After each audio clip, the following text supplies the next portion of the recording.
Hi and welcome back to Focus Tutorials. Today I'm going to take a normal clip and show you how to do a pan and zoom feature to take a normal video like this into something like this.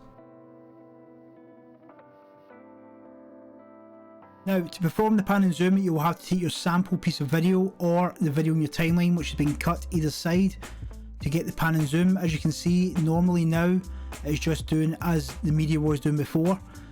From there, you want to click on the section you want to do it, which has been cut, go to pan and zoom via the crop, and move the center box after clicking on it to where you want it to pan and zoom to. Once you've moved it around, got it in space, you may have to watch it a couple of times just to get it right.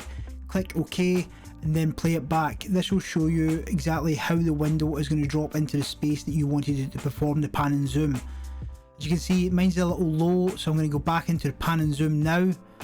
Click on here and I'm going to move the center square up just a little bit just to try and get it to the position that I feel is a lot better than what it is just now.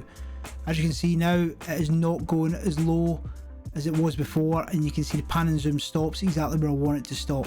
Let's play back again. You can move this around any way you wish just to get it in place. Just remember, when it comes to the next cut, it will zoom back out to wherever you were first doing it from. This has been Focus Tutorials. If you want any more tutorials on Filmora, Affinity Pro or DaVinci Resolve, subscribe and like and leave a comment for any other videos that you'd wish to see.